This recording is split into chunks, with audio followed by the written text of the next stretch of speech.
요즘 호두잣, 밤, 은행과 같은 견과류는 몸에 좋은 단백질과 혈중 콜레스테롤 수치를 낮추는 부화 지방산이 많고 비타민 B1과 무기질이 풍부하다고 알려져 있습니다. 그래서 건강 관련 전문가들은 성인병을 막아주고 기억력과 집중력을 높여주고 두뇌를 발달시키고 피부 보호를 위해 견과류 섭취를 권장합니다. 그런데 이 견과류의 특징은 두꺼운 껍질로 쌓여 있어서 먹기가 불편하다는 것입니다. 그래서 까먹는 것을 귀찮게 생각하는 사람들은 견과류에 손도 대지 않습니다. 하지만 겉껍질을 깨뜨기만 하면은 몸에 좋은 보약이 됩니다. 이 깨트림의 원리는 우리 인생에도 동일하게 적용이 됩니다. 아담의 후손인 우리는 태어날 때부터 불신앙의 껍질에 둘러싸인 채로 태어납니다. 그리고 삶에서 점점 미움과 질투, 겸한 고집의 껍질이 생깁니다. 나이가 들면서 점점 그 껍질들은 단단해지고 두꺼워집니다. 시간이 지나면 지날수록 그 껍질들을 깨트리기가 여간 쉽지 않습니다. 여러분, 그러나 그러한 껍질들이 깨어져야 하나님의 은혜와 복을 경험할 수 있다는 사실을 아십니까? 그러한 껍질들이 깨어져야 하나님께 쓰임받을 수 있다는 사실을 아십니까? 오늘 우리가 읽은 본문이 바로 그것을 말씀하고 있습니다. 오늘 본문은 구약의 5가지 제사 방법 중에 하나인 소제에 대한 말씀입니다. 이 소제는 다른 4가지 제사에는 없는 한 가지 특징이 있습니다. 번제나 화목제나 속죄제나 속건제는 소, 양, 염소, 새 등 동물의 피를 가지고 제사를 드립니다. 그러나 소제는 4가지 제사와 달리 피가 없는 제사입니다. 소제는 영어로 The Grain Offering이라고 하는데 말 그대로 곡식을 가지고 제사를 드리는 방법입니다. 이 제사는 제사를 드리는 자가 수확한 알곡을 고운 가루로 만들어서 거기에 기름을 부어 반죽한 후 유황과 더불어 제사를 드렸습니다. 이 소제를 드리는 자는 이 제사를 통하여 하나님께 대한 감사의 표시와 순수한 봉사의 사실을 확립하였습니다. 특별히 이 소제는 그리스도의 순결한 삶을 예표합니다. 그런데 우리는 이 소제의 의식에서 오늘날 성도의 삶이 어떻게 진행되어야 하는지를 배울 수가 있습니다. 그러면 과연 소제를 통해 우리가 추구할 수 있는 삶, 그 소제의 삶이란 어떤 것인지 살펴보기로 하겠습니다. 1절부터 10절까지에 보면 소제를 드리는 방법이 언급이 되어 있습니다. 곡식에 기름과 유황과 소금을 섞은 후 단에 불사르기도 하고 하독에 긋거나 철판에 전을 붙이듯이 붙인 것을 단에서 불사르기도 하고 냄비에 볶은 것을 단에 불사릅니다. 그런데 오늘 보면 자세히 보면 반복되는 한 단어를 발견할 수가 있습니다. 무슨 단어가 계속해서 반복되고 있는지 아십니까? 바로 고운 가루라는 단어입니다. 한번 살펴보겠습니다. 1절 보겠습니다. 누구든지 소제의 예물을 여호와께 드리려거든 고운 가루로 예물을 삼아 그 위에 기름을 붓고 또 그 위에 유황을 놓아. 또 2절에 보면 아론의 자손 제사장들에게로 가져갈 것이요 제사장은 그 고운 가루 한 움큼과 기름과 그 모든 유황을 가져다가 기념물로 제단 위에서 불사를 주니 이는 하제라 여호와께 하기로 냄새니라. 또 4절에 보면 내가 하덕에 구운 것으로 소제의 예물을 드리려거든 고운 가루에 기름을 섞어 만든 무게병이나 기름을 바른 무게병 전병을 드릴 것이요. 또 5절에 보면 철판에 붙인 것으로 소제의 예물을 드리려거든 고운 가루에 누룩을 넣지 말고 기름을 섞어 마지막 7절 보겠습니다. 내가 냄비의 것으로 소재를 드리려 얻은 고운 가루와 기름을 섞어 만들지니라.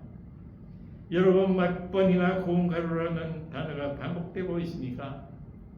1절, 2절, 4절, 5절 그리고 7절 5번이나 반복되고 있습니다. 소재를 드리기 위해서는 곡식을 빻아서 고운 가루로 만들어야 합니다. 쌀은 쌀가루처럼 고운 가루로 만들어야 하고 밀은 밀가루처럼 고운 가루로 만들어야 합니다. 요즘이야 곡식을 갈아서 고운 가루로 만드는 것은 일도 아닙니다. 여러분 어떻게 도토리를 가루로 만든 줄 아십니까? 산이나 공원에서 준 도토리를 바깥에 가지고 가서 기계로 빻은 다음 묵을 만들었습니다. 요즘에는 슈퍼마켓에 가면 가루로 된 것을 살 수가 있고 또 바깥에 가지고 가면 다 알아서 고운 가루로 만들어줍니다. 소량인 경우에는 집에서 믹서기로 갈아 손쉽게 가루로 만들 수 있습니다. 그러나 옛날 믹서기나 방앗간이 없었을 때는 쌀이나 밀이나 콩이나 팥 등의 곡물을 절구로 빻거나 맷돌을 돌려 곡물을 깨트린 다음 고운 가루로 만들었습니다. 비록 힘이 들고 시간이 오래 걸리지만 하나님께 소재로 제사를 드릴 때는 이러한 과정을 거쳐 준비를 했습니다. 그런데 우리는 구약 시대의 제사 방법인 이 소재를 통해서 우리에게 말씀하시는 영적 교훈을 발견해야 합니다.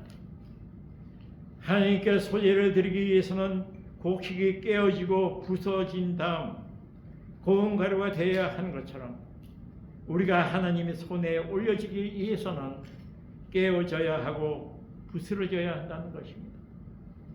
다시 말하면 깨어지고 부셔졌을 때 하나님께 쓰임받을 수 있다는 것입니다. 성경에 등장하는 인물들 중 하나님께 쓰임받은 사람들을 보면 대부분 깨어지고 부셔지는 과정을 겪었습니다.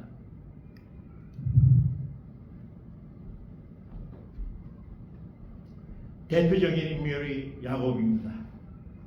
야곱은 부의 뜻은 사기꾼입니다. 그는 형 에서의 배고픈 약점을 이용하여 장자의 명분을 팥죽 한 그릇에 샀으며 나이 들어 눈이 어두워진 아버지 이삭을 속이고 장자의 축복을 받은 후 밧담 아람에 있는 삼촌 라반의 집으로 도망쳤습니다. 그리고 그곳에서 20년 동안 깨어짐의 훈련을 받았습니다. 그럼에도 불구하고 야곱은 여전히 깨어지지 않았습니다. 그는 삼촌 라반의 집에서 20년 동안 일하면서도 교묘한 방법을 동원하여 제사를 모을 만큼 잔머리를 잘 굴리는 사람이었습니다. 그래서 하나님께서는 또 한 번 야곱을 깨뜨리십니다.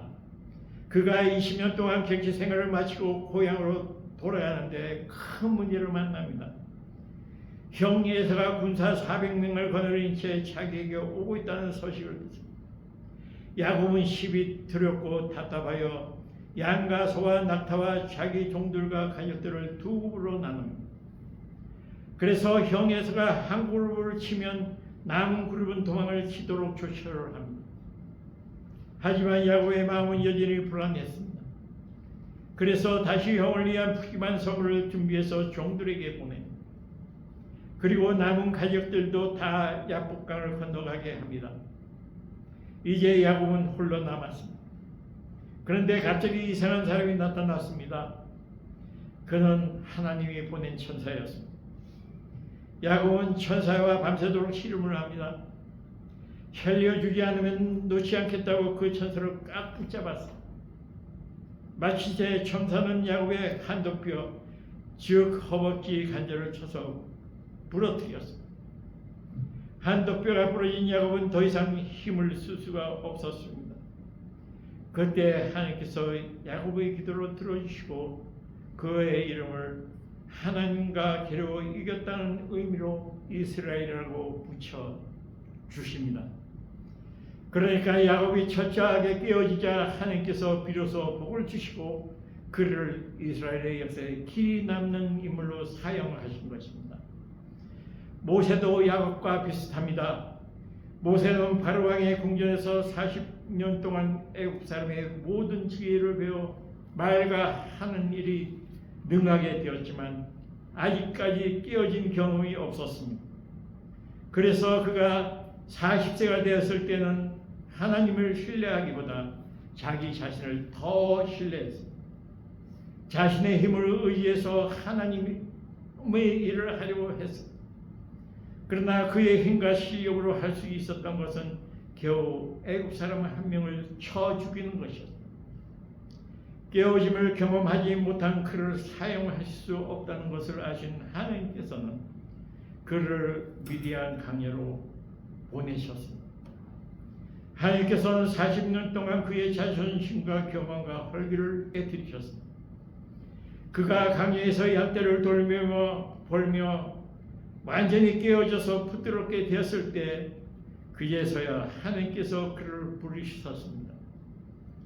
그리고 430년 동안 종살이 하던 이스라엘 백성들을 가나안으로 인도하는 지도자로 쓰셨습니다.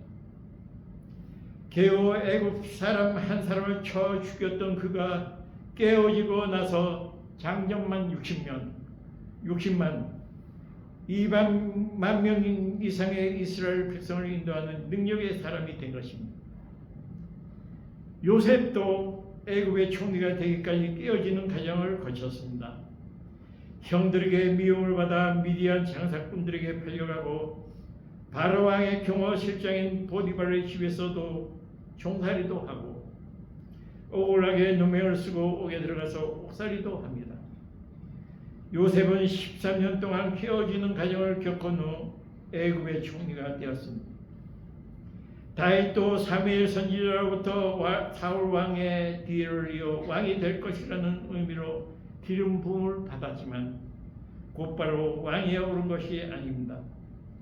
다윗은 고향에서 살지 못하고 오늘은 이것 내일은 저것으로 도망을 다니며 비바람이 몰아치는 거친 강야와 들짐승이 오는 한강한 들판에서 15년 가까운 세월 동안 깨어지는 과정을 겪었습니다.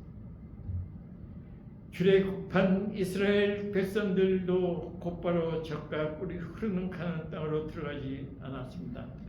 출애굽기 13장 17절로 18절 상반절을 보면 바로가 백성을 보낸 후에 블레셋 사람들의 땅의 길은 가까울지라도 하나님이 그들을 그 길로 인도하지 아니하셨으니 이는 하나님이 말씀하시기를 이 백성이 전쟁을 하게 되면 마음을 돌이켜 애굽으로 돌아갈까 하셨습니다.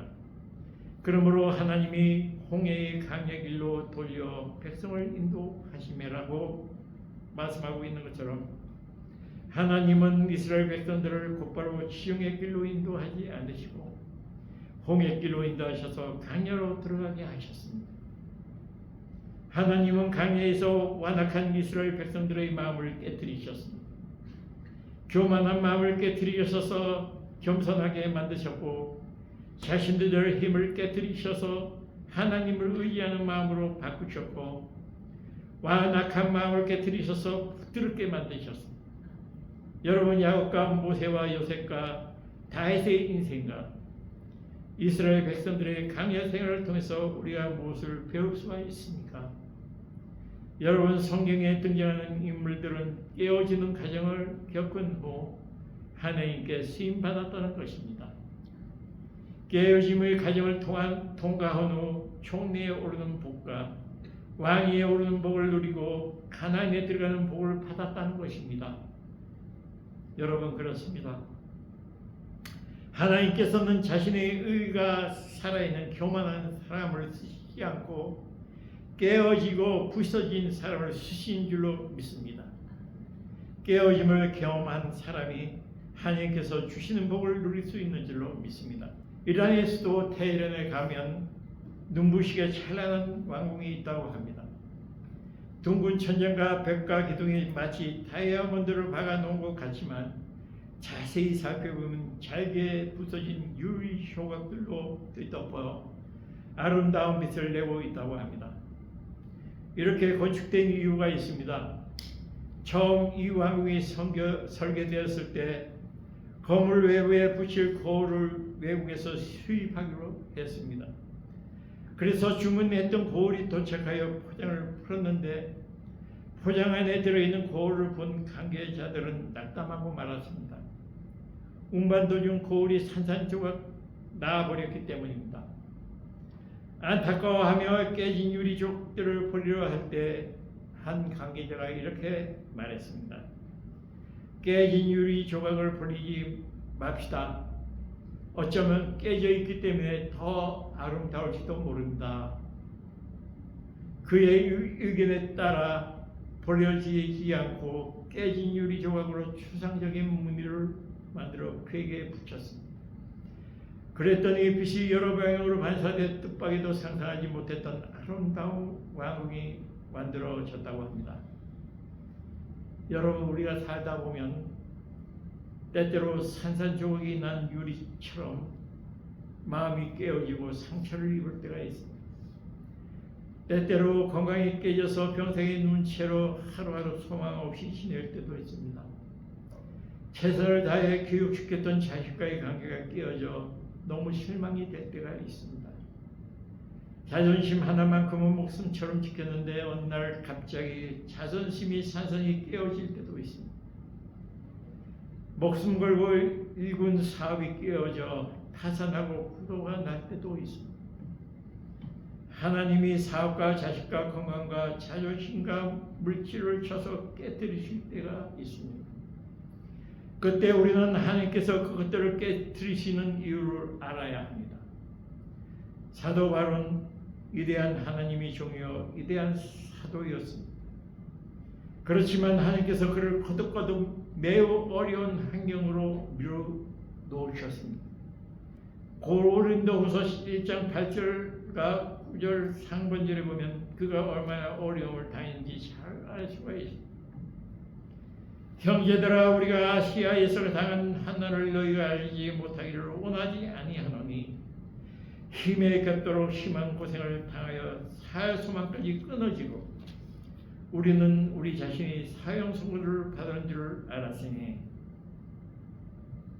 사도 바울 일행은 얼마나 고난을 당했는지 소망조차 사라지고 스스로 사형 선고를 받은 것으로 생각할 만큼 어려움을 겪었습니다. 그런데 9절 하반절에 보면 하나님께서 그렇게 하신 이유를 분명히 밝히고 있습니다. 이는 우리로 자기를 의뢰하지 말고 오직 죽은 자를 다시 살리시는 하나님만 의지하게 하심이라. 아멘. 무엇 때문에 하나님께서 사도 바울 일행을 힘에 겹도록 고생을 하게 하셨습니까? 그들로 하여금 오직 죽은 자를 다시 살리시는 하나님만 의지하게 하시기 위해서입니다. 하나님께서 때때로 우리로 하여금 하나님만을 믿고 의지하도록 하시기 위해 우리를 깨뜨릴 때가 있습니다. 여러분, 오늘 목사님의 이야기입니다. 그 목사님의 둘째 아들이 엄마의 지갑에서 상당한 돈을 훔친 사건이 일어났다고 합니다. 그래서 목사님은 혁대를 풀어서 한 20대쯤 사정없이 때렸습니다. 이 순간이야말로 재치기 가장 필요한 순간이라고 느껴졌기 때문에 기도하고 힘껏 때렸다고 합니다. 아들은 무척 서럽게 울더니 그 목사님을 향해 이렇게 말하더랍니다. 아빠는 나를 사랑하지 않아. 아빠가 나를 사랑한다는 것은 거짓말이야, 거짓말. 봄이야, 왜 그렇게 말하니? 아빠가 널 사랑하지 않는다고 정말 생각하니? 아빠는 날 슬프게 만들었잖아. 봄이야, 너만 슬픈 게 아니야. 아빠는 더 슬퍼, 봄이야. 아빠 말 잘 들어봐. 내가 잘할 때는 아빠는 기뻐하면서 사랑해. 그리고 내가 잘못할 때는 아빠는 슬퍼하면서 너를 사랑한다.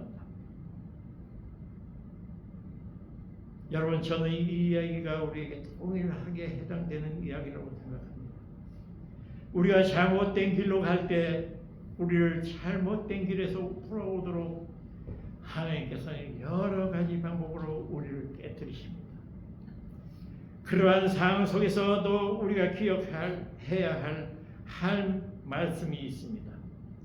고린도전서 10장 13절 말씀입니다. 사람이 감당할 시험 밖에는 너희가 당한 것이 없나니 오직 하나님은 미쁘사 너희가 감당하지 못할 시험 당함을 허락하지 아니하시고 시험 당할 즈음에 또한 피할 길을 내사 너희로 능히 감당하게 하시니라.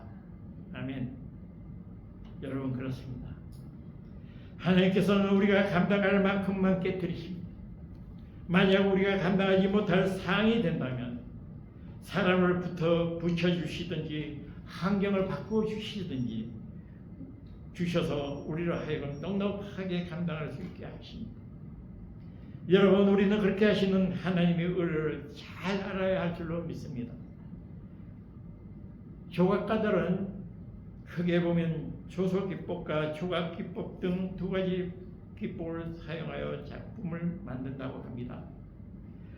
소조기법이란 진흙이나 밀랍과 같은 재료를 조금씩 붙여가면서 자신이 원하는 형태로 만드는 기법을 말합니다.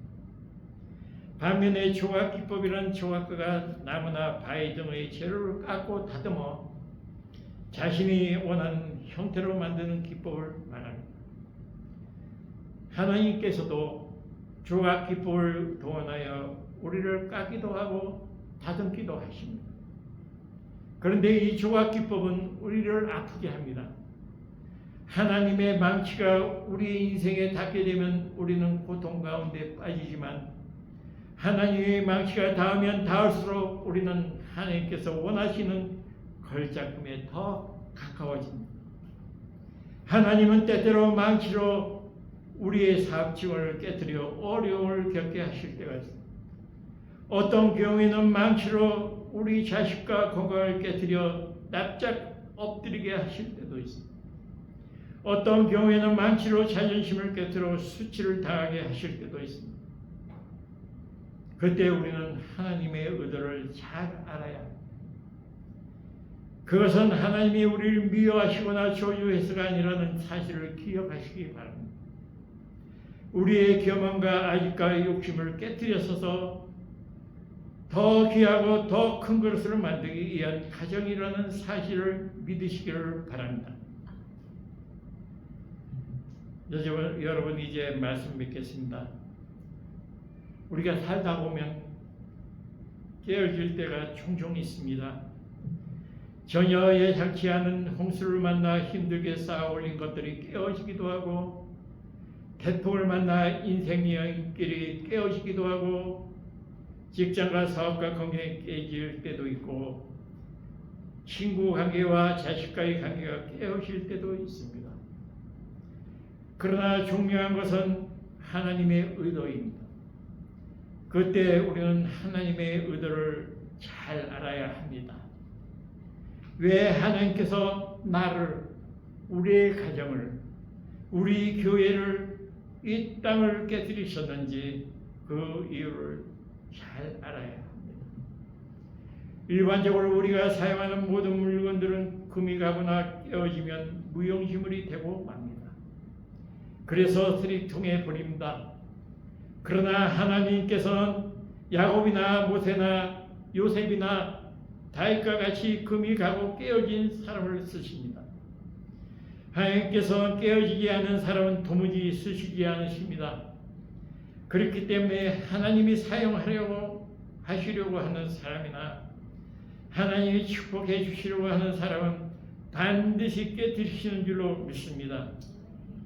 그릇은 깨지면 버리지만 사람은 깨지면 하나님은 버리지 않고 쓰신 줄로 믿습니다.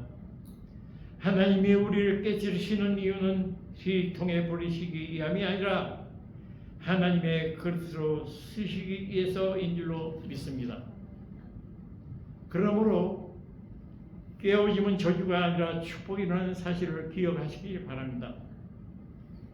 그리고 곡식 나달과 같은 존재가 아니라 형체가 없는 고운 가루로 깨어져서 하나님의 은혜의 손길, 긍휼의 손길, 사랑의 손길, 축복의 손길을 경험하시기를 주님의 이름으로 축원드립니다. 기도하겠습니다.